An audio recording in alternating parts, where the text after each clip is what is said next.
Hello, I'm Ellen Binns, coming today from Wheaton, Illinois, in the USA. Welcome to Impact, a podcast about how we can each bring about real change in the world and getting practical in making that happen. And hello, I'm Clive Johnson, coming today from Leigh-on-Sea in the UK. A special welcome if you're listening for the first time, and a big thank you to our new subscribers. Each week, we look at one aspect of how we can connect our hearts to offer healing for others with our collective intention, prayers, and meditation, and go behind the headlines of a critical happening in our world that needs our attention right now. In today's episode, we take one of these regular deep dives to more fully understand and tune in with something many of us may know only a little about, and see where we might hone in with our prayers and intentions. And as we record, it's March 25th, 2026. I think this is going to be a good one, where you and I may have Yeah. a little bit of editorial. We'll see. Mhm. We'll see.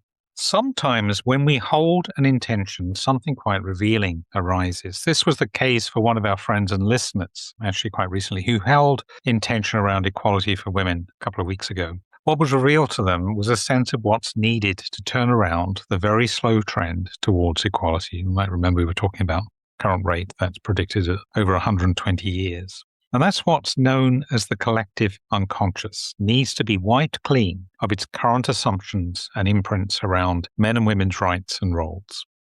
This struck us as being very profound, that we can potentially impact this consciousness that drives the behaviors and actions of entire cultures, and indeed, potentially all people, allowing such things as prejudice to continue as an accepted way to be, even if such false premises may remain unconscious for many. And they may be shocked and in denial were they brought to light. So this episode, we thought we'd pose something of an ethical question, really. If it exists, can we actually impact this unseen but very important field of consciousness? And equally importantly, should we? Before we get into entering these questions, let's mention a little about what the collective unconsciousness actually is. A fill-in for folks who may be new to this concept. Simply put, the collective unconscious is a shared, inherited layer of the psyche that holds universal patterns of experience, what are known as archetypes, which shape how humans across cultures imagine, feel, and respond to life. It's a concept advanced by the psychologist Carl Jung, following profound spiritual experiences of his own, and represents what he sees as the deep transpersonal layer beyond our conscious mind or ego, and also beyond our personal unconsciousness, in which it's believed individual memories are stored, and things about our true nature that alarm us are repressed. Jung originally believed that the deepest layer of the collective unconscious is very slow to change, being linked to the long arc of human evolution and key life situations such as birth, death, sexuality, power, and ideas about good and evil. He did recognize a historically specific collective psyche or cultural unconscious in which archetypal material takes on new symbolic forms as cultures shift. For example, in a particular culture and time, ancient sky gods might appear as UFOs, and personified archetypes might show up as gods or characters in a TV series like Game of Thrones. Hmm.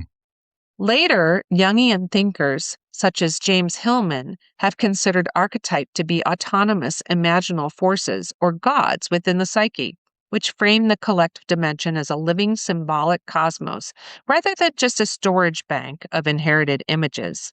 Outside Jungian circles, some theorists extend this into the idea of a genuinely evolving collective memory field, in which repeated patterns of thought and behavior make those patterns more likely to reoccur across time. The biologist Rupert Sheldrake's theory of morphic resonance is an example, pointing to an energetic field that tells each species how to form. We might also mention related but distant ideas such as the noosphere, an emergent sphere of mind around the planet that arises from human thought and that is shaped by culture and evolution. And the sociologist Emile Durkheim's theory of the collective consciousness, or a shared set of beliefs and moral attitudes that unify a society. Although this is more a social rather than psychic model, if it does suggest that there is a supra individual mental field that we contribute to and take from. Mm. Interesting, is it how these different disciplines often Mm-hmm. overlap, really? Yep. I know with Jung, he did a huge correspondence with, I can't remember the physicist involved now, but a well-known, surprise, surprise, quantum physicist. They had, they were recognizing convergence in a lot of their own. I don't know if it was on collective unconscious, but certainly in some of their work. And yeah, you see this in Sheldrake's theory, perhaps, and others. Mm-hmm. I love the morphic field theory. Yeah, I actually met him. I Oh, you I was a did? guinea pig in, I can't remember what the research was. It was some experiment he was doing. So I was in quite a small group, so I had a chance to kind of meet him and chat to him privately. And we spoke about writing, I think, I remember at the time. But he's a Neat. wonderful character because he's not only a biologist, but he spent 2 years in an ashram, and his knowledge of comparative religion is exceptional. And he does write and talk on spirituality as well. And yeah, I guess he's one of a new breed of the way biologists used to be, coming back to believing that God is in everything. Love it. Fascinating. Exactly. Now, as an example of how the collective unconscious may play out in world events and the politics of different national politics, including extremely polarized regimes, Jung considers its role in the rise of narcissism, which was something, of course, that he lived through. Of course, we might apply his thinking to many disturbing movements happening in our world today, as populist politics often pander to sometimes sinister undercurrents moving the hearts and minds of masses of their voters. Jung argued that to understand the rise of National Socialism in Germany back in the 1930s, we have to look at what lies beneath conscious ideology to the collective unconscious of, he restricted this primarily to the German people, but it's probably more than that, where powerful mythic forces were stirring, in his view. He believed that after the trauma and humiliation of the First World War, Germany became especially vulnerable to a mass psychosis in which unconscious archetypal energies overwhelmed rational individual judgment. In this framing, Nazism was not only a program driven by ideology and political ambition, but a psychic event, a mass falling under the spell of something older and deeper than the politics of the time. It sounds all too familiar to me. What you could say is going on in the world today. Mm-hmm. Jung interpreted Nazi Germany as being gripped by a reawakening of the Wotan, what's also called the Odin archetype, an ancient Germanic god of frenzy, storm, and war that had emerged from the collective unconscious.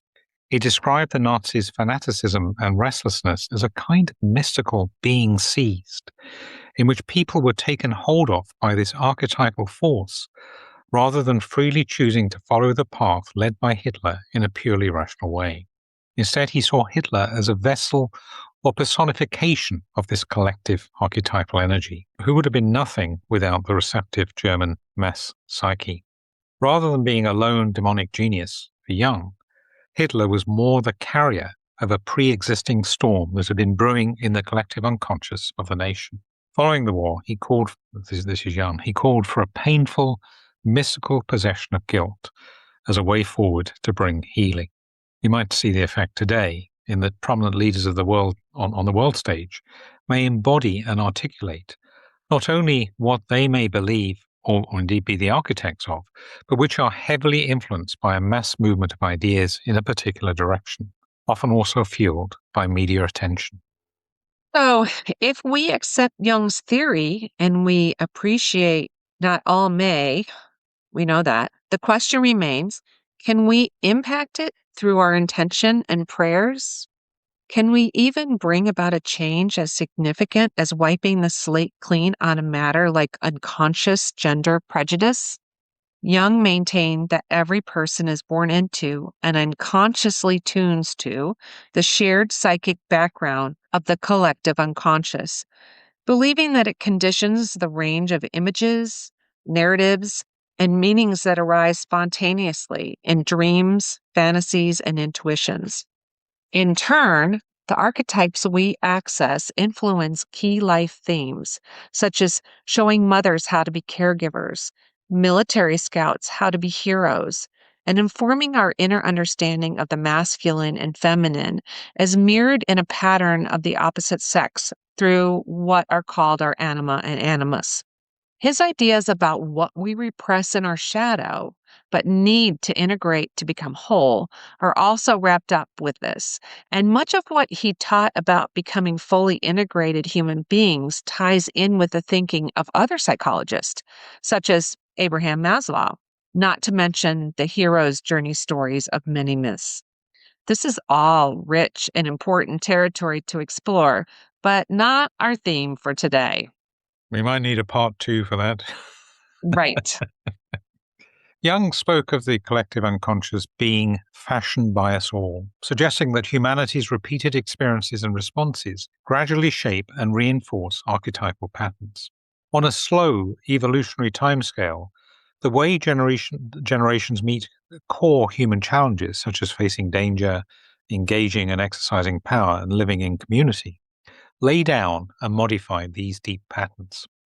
More immediately, Jung believed that individuals transmit and reshape archetypal material through their myths, religious practices, political ideologies, artistic works, and technologies of communication, which then become part of this symbolic environment that future people grow up in. So although the bedrock is slow to change, the upper strata, how archetypes are clothed and emphasized in a given era, are continually being co-created through human choice, institutions, and stories. All of this happens, as it were, as a play of life or unfolding of creation, to use a biblical description. However, strictly speaking, there is no consensus model for changing the collective unconscious. Neither is there any accepted empirical evidence that prayers or intentions can measurably change it, at least not what we came across. However, several perspectives suggest that individuals or groups can leave a deep imprint.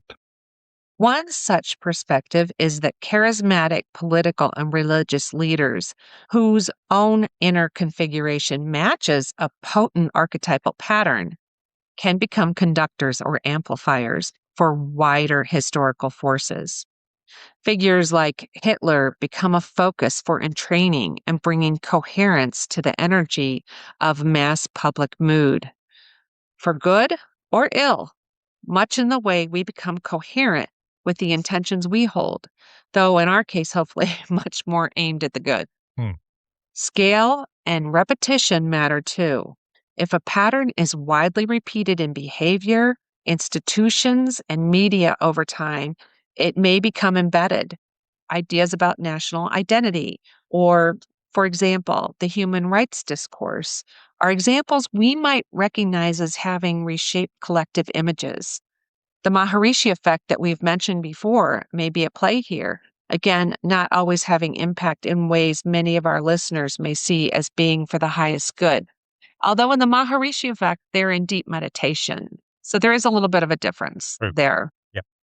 What's more, the more intense an experience, the more quickly it may imprint both our own and the collective memory, making their themes archetypically thicker for future generations. Events charged with strong emotions such as wars, revolutions, and pandemics may leave deeper grooves in the collective than less emotionally charged ones. As large numbers of people embody and enact a pattern and sustain a practice over time, the pattern can become deeply rooted. Rupert Sheldrake, for instance, says that every repetition of a thought, form, or practice strengthens the probability of that pattern reappearing for others, gradually reshaping the wider field.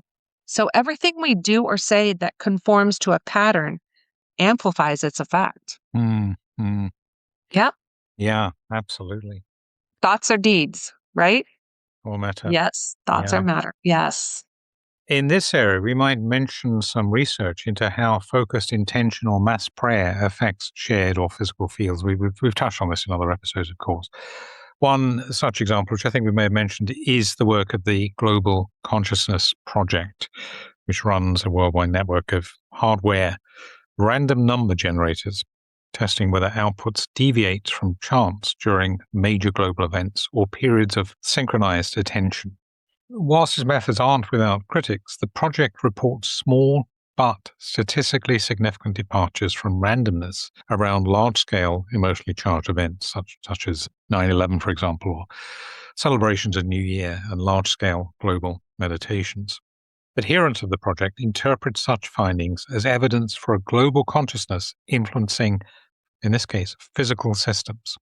Our own belief is that we all have, and this is the term we mention quite often, and I've actually now got a sticker on my, Ellen can't see it, but I do, reminding me, Yes. energetic responsibility. This is an idea that we've encountered before, of course. This is that anything we say, do, or will, plead or yearn for, sends energetic ripples throughout the cosmos, not only affecting the physical domain we can see, but the unseen too. It seems logical that when we're talking about energy and thoughts as one example of this energy, that we can then impact the collective field. That's obviously what we believe. Yes. Probably wouldn't be doing this podcast otherwise. Yes. Whether we are conscious of it or not, our actions and thoughts are doing this anyway. But to do so with a desire to make a change in the collective unconscious is perhaps likely something that few of us ever contemplate. I know I hadn't really thought about this specifically until we picked up on this theme. Yep. So even if we can impact the consciousness we all draw guidance from, the key question remains, should we? Here, the answer may not be so clear cut, but it remains important to take the ethics of our actions seriously. For us, this includes not disrupting the cosmic order through such things as railroading the free will of others. There may well be some serious moral questions about trying to influence any collective feel through prayer or intention, especially when this may act on others without their awareness or consent. This is where Clive and I begin to We do. diverge, I think. We do. The key point is that if we will for a change in the collective unconscious, we may violate the autonomy of individuals that access it, potentially overriding their freedom to face, refuse, or reinterpret the situations they are facing. We would risk playing God. Similarly, a desire to shift the collective unconscious of humanity might nudge other people's inner lives and value structures without them having any say in what we are affecting. Furthermore, in directing outcomes for others, even if what we intend is for their highest good, we may project our own fears, desires, or unresolved complexes, and so could prevent others from undergoing life experiences that are important for their development.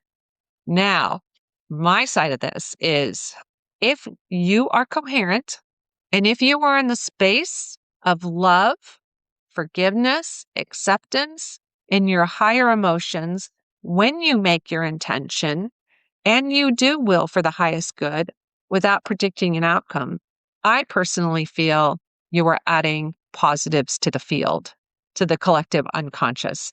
And yes, it is known in in most healing modalities that you need the permission of the other person. If you are intending for the healing or something direct to another person, you do need their permission to do that. I Yeah. think if we're intending for something global, I feel differently about that. The jury is out for me, I have to be honest. I mean, at the moment, I'm in a different place to you in terms of where I Mhm. think I sit ethically with this, because the free will principle, I think, is important. And I think we all are accessing the collective unconscious. By definition, unconsciously, we are accessing something that is, well, there is a question. You're getting me thinking. There's a, Mhm. So I have a question. Do you think the collective unconscious, which I've always thought it should be the collective Mm, conscious, but yes. the collective unconscious is the same as the morphic field? I don't know. I mean, Sheldrake talks about the morphic field as being about what tells a species how to be, how to Mhm. form. Mhm. So it touches on the idea of the etheric field that you might find in writings like Rudolf The Steiner, instincts, the instincts and what so comes on. instinctually to us. It's Yes. something beyond the DNA, the Hmm. chemicals, and the actual biology. It's something more ethereal. And in that sense, where does the ethereal and the psychic, what psychologists talk about, the soul and Hmm. consciousness and so on, I suspect there is quite an overlap. If indeed the two may be one and the same, if they're looking at it from a different angle. Yeah, you're going to be thinking though, and possibly selling the argument. We don't anyway, I guess, have the choice in what we pick up from the collective unconscious. It's kind of Oh, I definitely believe we have a choice if we are tuned into it. I disagree with that. Yeah. If you're coherent and if you're in tune, you definitely can choose what you mm, pick up from the collective unconscious. Personal difference, right? yeah. I'm thinking of most people who aren't probably. Yeah, I'd agree with you on that point. Yeah, we can be aware of it, but I think Mhm. most people are. They're not conscious of it, so they are picking up on these undercurrents essentially, Mhm. Mhm. and not necessarily knowing where they come from, but they then do become kind of manifest within them. And I think that's where as I say, I'm not totally sure where I am fully, but there is a bit of a free will question that potentially comes into that. Are we shutting that off? But as you say, I absolutely want it to be the case and hope that that we can, if we're generally willing for the highest good, that probably trumps free will. Well, the free will can live in the highest good It too. it So can. they don't, Yeah. it's not one or the other. No, no. So we still can allow for free will that happens at a higher vibration. Yes. So Yes. if our morphic field, if our collective unconscious is functioning at a low vibration, which is more fear, judgment, if we're sliding down, and our intention is to raise that vibration up into the feeling of love and grace and forgiveness, I don't see anything wrong with it. Mm. I don't see why we can't, Yeah. No, affect that would seem it that way. absolutely what we should be doing, perhaps. Yes. Yeah. So, like they talked about with Hitler, the collective consciousness and unconsciousness slid down. He appealed to the fear. He Mm, appealed mm, to, mm, judging humans, who's human and who's not. And Hitler appealed to that and he amplified it. He amplified that energy. So and I think it was Marianne Williamson who said, what if Hitler had been surrounded by love, by a higher vibration, by, and, I remember going to a Holocaust museum in Niles, Illinois, and mm, seeing a replica of the table where the men sat and made the decisions to make the ovens and all of the atrocities were figured out and put into place. What if one man had stood up and said, "I'm not gonna be a part of this," and walked away? Didn't happen. no. They all entered that same low vibration. Well, we started with Bonhoeffer, didn't we? We mentioned it a few Yes, episodes ago. But absolutely. yeah, And look how his energy has lived on. exactly. Yeah, I mean, Oh, Clive, if there you was got the love, Wonder you're absolutely Woman. right. I'm absolutely sure that Hitler could not have, he would not have had a platform. He would not have No, been elected you wouldn't have and had a so on. platform. No, exactly. Yeah. Right. And I just said, you got the Wonder Woman in me coming out. Um, so yeah, if we acknowledge the power that each of us has inside of us, when we use it to raise the vibration, I think that's I that's think what a we're part supposed of to it, be doing. yeah, yeah, yeah. I think a part of it is being very mindful, though, isn't it, of what we are doing, and It's that hard. Mhm. everything you've said. If we are doing all of it, Mhm. if we are genuinely willing for the highest good, we're not Mhm. creating a solution, and we are raising it's all about Mhm. raising the love vibration. Absolutely, 100%. I would be there, but I think we've got to remember to do all of that. Mhm. And if we forget one part of that, if we've got an idea about what the highest good looks like, then, as we said, even if it's something that may be very noble, well intended, we could be having an effect that, in Mhm. ways we don't know, actually doesn't serve the collective well. So Right. it's a tough one. It's And it's why hard. It's it's hard. hard. Hard. work, and nobody said it was going to be easy. No. And it's probably why we always have to, as we always do, even though we don't say it out loud, we always have that understanding with every intention. Is it for the highest good? That is, if is this intention or the highest good? Now, holding a non-controlling attitude then seems probably important, as we were just saying. In other words, as we do, willing for the highest good without proposing a solution or in a way interfering with the right of individuals or a group to choose how they will respond.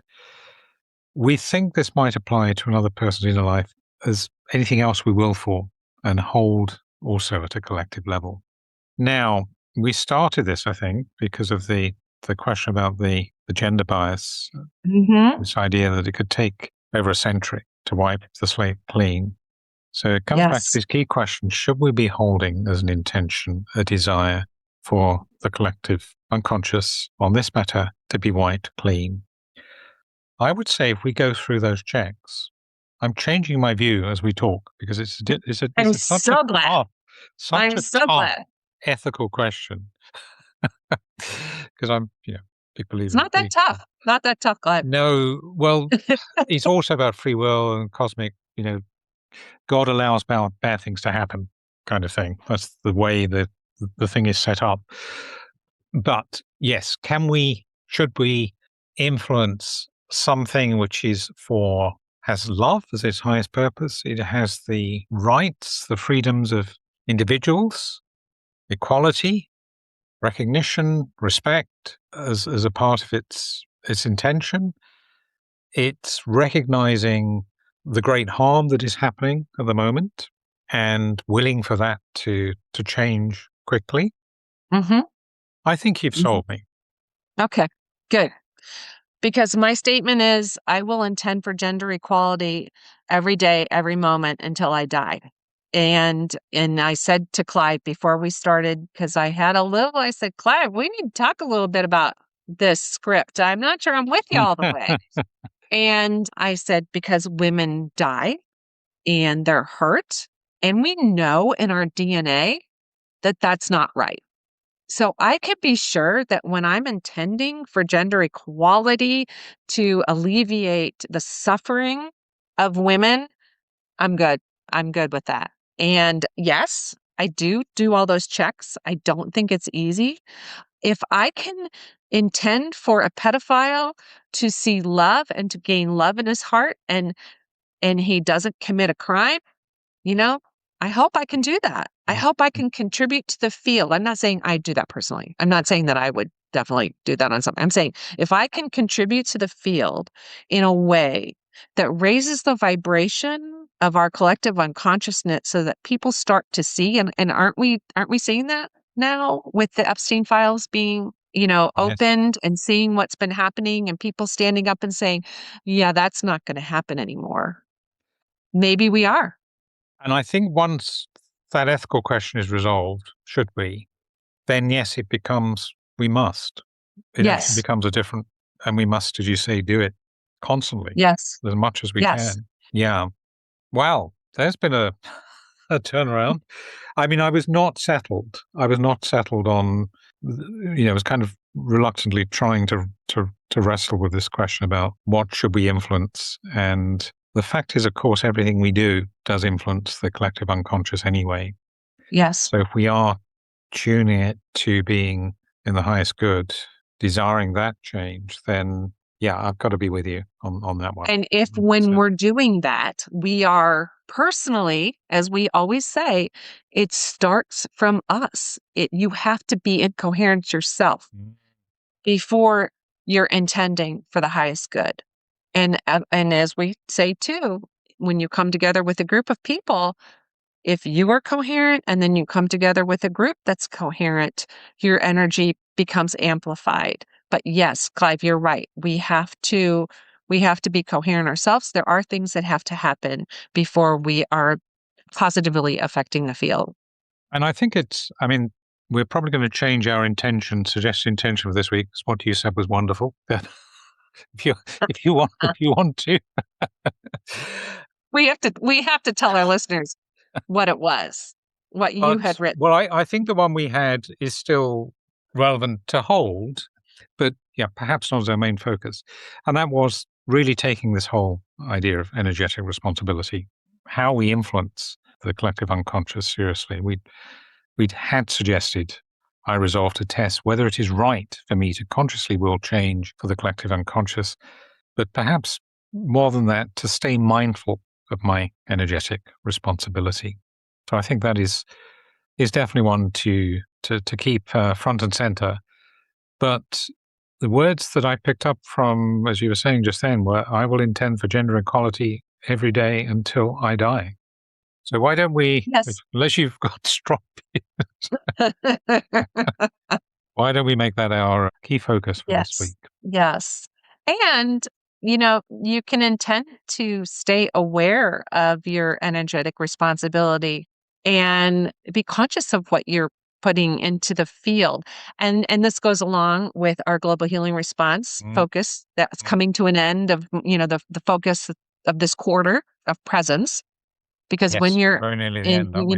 Yes, your presence, yes, what are you putting in the field right now? exactly. And we have to give grace to ourselves too. We We're not do. all And always perfect. We no, all have yeah. and we're going to say and do things very frequently in my Yes. case that are not contributing necessarily very positive. But I think it's also key when we're looking at contemplative activism as well, that, the work we do around having a social issue in mind, Mhm. typically where we want to impact change. And I think both in contemplative activism, but, in more traditional forms, people on the streets lobbying with Mm, their marches and so on, there is quite a risk of losing sight of what is the highest good and mhm. having a view of Absolutely. what the solution needs to look like. Mhm. So again, I think it's important, as we always remind ourselves, that when we are choosing intentions, that we do so mindfully, and Mm. with that total underwriting, whatever is the Right. highest good sits behind this. Um, Well, and yeah, intentions are hard. It's not easy work because there's this fine line you walk between being specific and then, as you're saying, not our own free will in there. I mean, not our own will or driving it. So it's not easy. But if you feel your intention, if it becomes an emotion, and if you are coherent when you're doing that, there's a chance it's going to be more effective. mm, Right? Did I say that well, right? Or I don't know. I just want to acknowledge that. Yeah, it's hard. yeah, and I think now we perhaps have come to agree.